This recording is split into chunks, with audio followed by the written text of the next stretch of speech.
ಮನೆ ಸಾರಿಸ್ತಾ ಇದ್ರು. ಇವತ್ತು ಏನಿಲ್ಲ, ಹಂಗೆ ಕ್ಲೀನ್ ಮಾಡಿಬಿಡ್ತಾರೆ, ಫ್ಯಾನ್ ಹಾಕಿ ಗಾಳಿ ಉರಿಸಿಬಿಡ್ತಾರೆ. ಇಂಥ ವ್ಯವಸ್ಥೆ ಬಂದಿರೋದ್ರಿಂದ ಕ್ರಿಮಿಕೀಟಗಳು ಮನೆಯಲ್ಲಿ ಆವರಿಸಿದು, ಮನಸ್ಸಿನಲ್ಲಿ ಆವರಿಸಿದು, ಶರೀರದಲ್ಲಿ ಸೇರಿದು. ಇದಕ್ಕೆ ಬಹಳ ಚಿಂತನೆ ಮಾಡ್ಬೇಕು ಇವತ್ತೆಲ್ಲರೂ. ಇನ್ನೊಂದು ರೂಪ ತಗೊಳುತ್ತೆ, ಇದು ಗಾಳಿ ರೂಪಕ್ಕೆ ಬರುತ್ತೆ ಮುಂದೆ. ನಿನ್ನೆ ಹೇಳಿದ್ದೀನಿ ನಾನು, ಇದು ಗಾಳಿ ಮಾಧ್ಯಮವಾದರೂ ತೂಕವಾಗಿದೆ.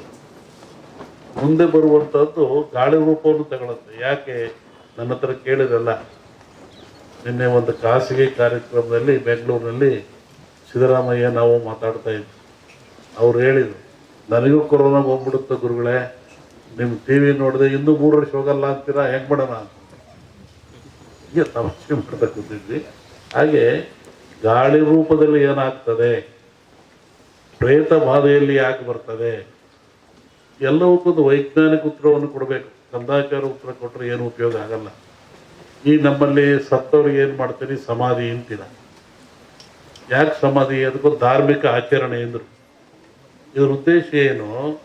ಮನುಷ್ಯ ಪ್ರಾಣ ಹೋದ ಮೇಲೆ, ಶರೀರ ಶವ ಆದಮೇಲೆ ಇಲ್ಲಿ ಬರುವಂಥ ಫಂಗಸ್ಗಳು, ಕೀಟಗಳು ಭಾಳ ಅಪಾಯಕಾರಿ. ಪ್ರಾಣಿಗಳ ದೇಹದಿಂದ ಬರುವಂಥ ಕೀಟಗಳಿಂದ ಮನುಷ್ಯನ ಸಿಲುಬರುವಂಥ ಕ್ರಿಮಿಗಳು ಭಾಳ ಅಪಾಯಕಾರಿ. ಅದಕ್ಕೆ ನಮ್ಮವ್ರು ಹಿಂದೆ ಏನಂದ್ರು, ಮುಚ್ಚಪ್ಪ ಸಮಾಧಿ ಮಾಡು ಅಂದರು. ಎಷ್ಟು ಗುಂಡಿ ತೆಗೀರಿ, ಅದ್ರ ಕೆಳಗೆ ಕೊಂಡಿಸ್ರಿ, ಆಮೇಲೆ ಬಸವಗಟ್ಟಿ ಹಾಕ್ರಿ, ಮುಚ್ಚಿರಿ, ತುಳಿರಿ ಅಂದರು. ಆಮೇಲೆ ಸುಟ್ಟು ಹಾಕ್ರಿ ಅಂದರು, ಸುಟ್ಟು ಬಿಡ್ರಿ ದೇಹನ ಅಂದರು. ಇದು ಧಾರ್ಮಿಕ ಪರಂಪರೆ ಆದರೂ ಒಂದು ಆರೋಗ್ಯದ ಒಂದು ಮೌಲ್ಯವಾಗಿರ್ತಕ್ಕಂಥದ್ದು. ಇವತ್ತು ಮೊನ್ನೆ ಏನು ಮಾಡಿದರು, ಲಕ್ಷಾಂತರ ಜನ ಸಾವು ತಂದರು. ಸಾವು ತಂದು ಗುಂಡಿ ತೆಗೆದ್ರು, ಹೆಸರು ತಗೊಂಡೋಗಿ ಎಲ್ಲ ಎಣ್ಣೆಗಳನ್ನು ಸಾಮೂಹಿಕವಾಗಿ ಗುಂಡಿ ತಿಕ್ಕಿ ಹಾಕಿದ್ರು, ಬೆಂಕಿಗೆ ಹಾಕಿರು. ಆದರೆ ಅವ್ಯಾವೂ ತನ್ನ ಶರೀರದ ಬ್ಯಾಕ್ಟೀರಿಯಾ ಕಳ್ಕೊಳ್ಳಿಲ್ಲ. ಅವೆಲ್ಲ ಏನಾಗ್ತವೆ, ಭೂಮಿಯ ಗಾಳಿಯ ಸಂಪರ್ಕದಿಂದ ಮೇಲೆ ಬರ್ತದೆ. ಅದು ಆಕಾಶ ತತ್ವ, ಅಲ್ಲಿ ಕಾಸ್ಮಿಕ್ ರೇಸ್ ಅಂತ. ಭೂಮಿಗೂ ಆಕಾಶಕ್ಕೂ ಒಂದು ಮಧ್ಯೆ ಒಂದು ಲೇಯರ್ ಇರ್ತದೆ, ಕಾಸ್ಮಿಕ್ ಲೇಯರ್. ಅದು ಅಲ್ಲಿ ಎಲ್ಲ ಸಂಗ್ರಹ ಆಗ್ತದೆ. ಹೆಂಗೆ ನೀರು ಮೇಲೋಗಿ ಮೋಡವಾಗಿ ಗಾಳಿಯಿಂದ ಭೂಮಿಗೆ ಬರ್ತದೆ, ಹಾಗೆ ಒತ್ತಡ ಬಂದಾಗ ಅವು ಕೆಳಗೆ ಬರ್ತದೆ. ಅವು ನಿರ್ವಾತ ಪ್ರದೇಶ ಉತ್ಪತ್ತಿ ಆಗ್ತದೆ. ಅವಾಗ ಮನುಷ್ಯನ ಮೇಲೆ ಅಟ್ಯಾಕ್ ಆಗ್ತವೆ. ಆವಾಗ ಮನುಷ್ಯ ಸಾಯ್ತಾನೆ. ಇದನ್ನು ನಾವೇ ಹಿಂದೂ ಇದೆ, ಇದು ರಾವ್ ಹೊಡೀತು ಅಂದರು, ನೆಲಪಟ್ಟು ಹೊಡೀತು ಅಂದರು. ಇದನ್ನೆಲ್ಲ ಅಂತಹ ಕ್ರಿಯೆ ಬರ್ತವೆ. ಅದಕ್ಕೆ ಎಚ್ಚರವಾಗಿರ್ರಿ, ಭಾಳ ಮುಖ್ಯವಾಗಿರಬೇಕು ಅಂತ. ಇನ್ನೂ ಅನೇಕ ಕ್ರಿಯೆ ತಗೊಂಡ್ರೆ ಎದರ ಅವಶ್ಯಕತೆ ಇಲ್ಲ. ಇದು ಪ್ರಾಣ ಕಳೆಯುವಂಥ ಕಾಯಿಲೆ ಅಲ್ಲ. ಮನುಷ್ಯ ಭೀತಿಗೊಳಪಟ್ಟು ಹೆದರಿ ಸಾವಿಗೊಳಪಡ್ತಾ ಇದ್ದಾನೆ. ಅದಕ್ಕೆ ಸಾಯ್ತಕ್ಕಂಥ ಎದುರಿಸಿಲ್ಲ. ಅದಕ್ಕೆ ತಕ್ಕನಾದ ಮೆಡಿಸಿನ್ಗಳು ಅಥವಾ ಸ್ವಚ್ಛತೆ ಕಾಪಾಡ್ಕೊಳ್ಳಿ, ಭಾಳ ಮುಖ್ಯವಾಗಿರ್ತಕ್ಕಂಥ. ಈ ಧಾರ್ಮಿಕ ಆಚರಣೆಗಳು ನೀವು ಒಬ್ಬರನ್ನೊಬ್ಬರು ಕಂಡ್ರೆ ಏನಂತೀರಾ, ಆರೋಗ್ಯವಾಗಿದ್ದೀರಾ ಅಂತ. ನೀವು ಕಾಗದ ಹಂಗಂತ ಬರೀತೀರ, ನಾವು ಆರೋಗ್ಯ, ನಿಮ್ಮ ಆರೋಗ್ಯ. ಏನು ಆರೋಗ್ಯ ಅಂದರೆ ಏನು? ದೇಹದ ಆರೋಗ್ಯವೇ, ಮನಸ್ಸಿನ ಆರೋಗ್ಯವೇ? ಏನು ಆರೋಗ್ಯ?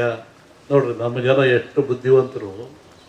ಸನಾತನ ಕಾಲದ ಸಹಿತ ಒಂದು ಆರೋಗ್ಯವಾಗಿದ್ದೀರಾ, ಶರಣು ನಮಸ್ಕಾರ, ಆರೋಗ್ಯವಾಗಿದ್ದೀರಾ ಅಂತ. ಯಾವುದು ಆರೋಗ್ಯ? 6 ಯೋಗ್ಯವಾಗಿದ್ದಾವ. 6 ಯಾವುವು? ಮನುಷ್ಯರ್ತಕ್ಕಂಥ 6 ಯೋಗ್ಯವಾಗಿದ್ದಾವು. ಚೆನ್ನಾಗಿಟ್ಕೊಂಡು ಚೆನ್ನಾಗಿರ್ತೀರ ಅಂತ. ಕಾಮ, ಕ್ರೋಧ, ಮೋಹ, ಮದ, ಮತ್ಸರ, ಲೋಭ. ಕಾಮಕ್ಕೊಳಗಾಗಬಾರದು, ಮತ್ಸರಕ್ಕೊಳಗಾಗಬಾರದು, ಲೋಭಕ್ಕೊಳಗಾಗಬಾರದು, ಕ್ರೋಧಕ್ಕೊಳಗಾಗಬಾರದು, ಆಶೆಗೆ ಒಳಗಾಗಬಾರದು. ಈ 6 ಚೆನ್ನಾಗಿಟ್ಕೊಳ್ಳಿ. ಅದಕ್ಕೆ ಆರೋಗ್ಯವಾಗಿದ್ದೀರಾ. ನಾವು ಕೇಳೋ ಜನ ಕೇಳೋದು ಕಲ್ತ್ಕೊಂಡ್ವಿ, ಒಳಗಿನ ತತ್ವ ನಮಗೆ ಬರಲಿಲ್ಲ. ಇವತ್ತು ಹಬ್ಬ ಆಚರಿಸ್ತೀವಿ, ಸಮಾರಂಭಗಳನ್ನು ಮಾಡ್ತೀವಿ, ಕಾರ್ಯಕ್ರಮ ಮಾಡ್ತೀವಿ ಅಂದರೆ ಅದರ ಮೂಲ ಉದ್ದೇಶ ನಾವು ತಿಳ್ಕೊತಾ ಇಲ್ಲ. ಆ ಮೂಲ ಉದ್ದೇಶ ಏನು ಅಂದರೆ ಮನುಷ್ಯನಿಗೆ ಆರೋಗ್ಯದಾಯಕವಾಗಿರಬೇಕು, ಖುಷಿ ಇರಬೇಕು, ನೆಮ್ಮದಿ ಇರಬೇಕು ಅಂತ. ಹಿಂದಿನ ಕಾಲದಲ್ಲಿ ಒಂದು ಧರ್ಮ ಆಚರಣೆ ಇತ್ತು. ಗುರುಗಳು ಭಕ್ತನ ಉದ್ಧಾರಕ್ಕಾಗಿ ಸಮಾಜದ ಶ್ರೇಯಸ್ಸಿಗಾಗಿ ತಾನೇ ನೋವು ತಗೊಳ್ತಾ ಇದ್ದ. ಹೇಗೆ ನೋಡಿ, ಈ ಭಾಗದಲ್ಲಿ ಕಮ್ಮಿ. ಅದು ಉತ್ತರ ಕರ್ನಾಟಕ ಹೋದರೆ ಜಂಗಿನವ್ರು ಕುಂತ ಇತ್ತು. ಒಬ್ಬ ಕಾಲಿಗೆ ಜಂಗ್ ಕೊಟ್ಕೊಳ್ಳೋದು, ಅವನು ಮನೆಗೆ ಬರೋದು. ಬೆಳಿಗ್ಗೆ 6 ಗಂಟೆ ಹೊತ್ತಿಗೆ ಬರ್ತಾ ಇದ್ದ. ಅಲ್ಲಿ ಬಂದು ಜಂಗ್ ಶಬ್ದ ಮಾಡೋವನು, ಅವು ಒಳಗೆ ಹೋಗೋವನು ನೋಡ್ತಾ ಇದ್ದ. ಏನು ಇವರು ಬಾಗಿಲು ಸಾರಿಸಿದಾರೋ ಇಲ್ವೋ, ಇವರು ಸ್ನಾನ ಮಾಡಿದಾರೋ ಇಲ್ವೋ, ಇವರು ಬೇಗ ಎದ್ದಿರೋ ಇಲ್ವೋ, ಇವ್ರ ಮನೆಯಲ್ಲಿ ಸ್ವಚ್ಛತೆ ಇದೆ ಇಲ್ವೋ ನೋಡುವಂಥ. ಅವನಿಗೇನು ಅಲ್ಲಿ ಹಿಟ್ಟಿಡ್ತಾ ಇದ್ರು, ಜೋಳದ ಹಿಟ್ಟು. ಒಂದೇ ಇಡಿ ಹಿಟ್ಟು ತಗೊಳ್ಳೋದು, ಜಾಸ್ತಿ ತಗೊಳಂಗಿಲ್ಲ. ಕಾಯಿಕ ದಾಸೋಗ ಅಂತ ಒಂದಿಡಿ ಜೋಳದ ಹಿಟ್ಟು ತಗೊಳ್ಳೋದು, ಜೋಳಿಗೆ ಹಾಕಿರೋದು. ಈಗ ಎಲ್ಲರ ಮನೆಗೂ ಹೋಗ್ತಾ ಇದ್ದ ಅವನು.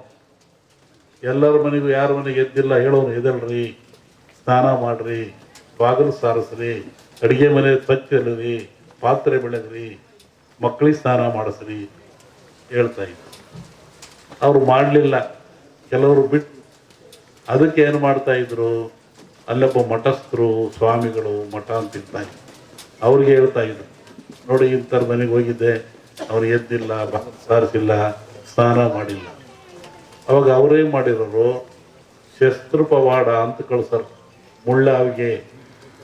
ಇವತ್ತು ಅವೆಲ್ಲ ಒಂದು ಆಡಂಬರದ ವಸ್ತುವಾಗಿಬಿಟ್ಟಿದ್ದಾವೆ. ಒಬ್ಬ ಬರೋನು ಗಂಟೆ ಅಲ್ಲಾಡಿಸೋನು ಮನೆ ಮುಂದೆ, ಮುಳ್ಳಾವಿಗೆ ಮೇಲೆ ನಿಂತ್ಕೊಳ್ಳೋನು. ಮುಳ್ಳಾವಿಗೆ ಮೇಲೆ ನಿಂತ್ಕೊಂಡ್ರೆ ನೋವು ಯಾರಿಗೆ? ನಿಂತವನಿಗೆ. ಗಂಟೆ ಅಲ್ಲಾಡಿಸ್ ಜನವೆಲ್ಲ ನೋಡ್ತಾ ಇದ್ರು. ಯಾಕೆ ನಿಂತ್ಕೊಂಡಿದ್ದೀರಿ ಸ್ವಾಮಿ, ಏನು ಕೆಲಸ? ನೋಡಿ, ಇವ್ರು ಬೆಳಿಗ್ಗೆ ಬೇಗ ಹೇಳ್ತಾ ಇಲ್ವಂತೆ, ಇವರು ಸ್ನಾನ ಮಾಡಲ್ವಂತೆ, ಇವ್ರ ಮಕ್ಳಿಗೆ ಸ್ನಾನ ಮಾಡಿಸಲ್ವಂತೆ, ಎದ್ದುಗಳು ಹಂಗೆ ಕಾಫಿ ಕುಡಿತಾರಂತೆ, ಯಾವುದೋ ಆಚರಣೆ ಇಲ್ವಂತೆ. ಅದಕ್ಕೆ ನಾನು ಮುಳ್ಳಾಗಿ ನಿಂತ್ಕೊಂಡು ಗಂಟೆಯಲ್ಲಿ ಆಡಿಸ್ತಾ ಇದ್ದೆ.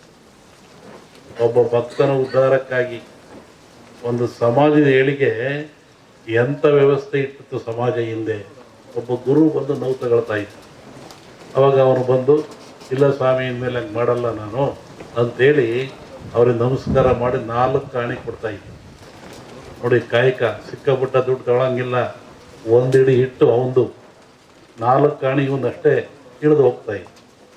ಅದಕ್ಕೂ ಮೀರ್ತಿದ್ರು ಕೆಲವರು. ಆವಾಗ ಅವ್ರಿಗೆ ಶಸ್ತ್ರಪವಾಡೋದು ಮತ್ತೊಬ್ಬರನು ಅವನ ಮನೆ ಮುಂದೆ ಬಂದು ಮುಳ್ಳಾವಿಗೆ ಮೆಟ್ಕೊಂಡು ಈ ಬಾಯಿಗೆ ಉದ್ದಕ್ಕೆ ಈ ಬಾಣದಂಗೆ ಇರುತ್ತಲ್ಲ ಶೂಲ, ಅದು ಚುಚ್ಕೊಂಡ್ಬಿಡ್ತಿದ್ದ. ರಕ್ತ ಬೀಳ್ತಾ ಇತ್ತು. ಮತ್ತೆ ಗಂಟೆ ಅಲ್ಲಾಡಿಸೋನು. ಎಲ್ಲ ಜನ ಸೇರೋರು, ಯಾಕೆ ಇವನು 5ನರಿಗೂ ಬೆಲೆ ಕೊಡಲ್ವಂತೆ, ಆ ಪೂಜೆನೂ ಮಾಡಿಲ್ವಂತೆ, ನೋಡಪ್ಪ ಇವನು ಅಂತ. ಹಂಗೆ ನೀನ್ಯಾಕೆ ನೋವು ತಗೊಳ್ತೀಯ? ಅವರ ಉದ್ಧಾರಕ್ಕಾಗಿ.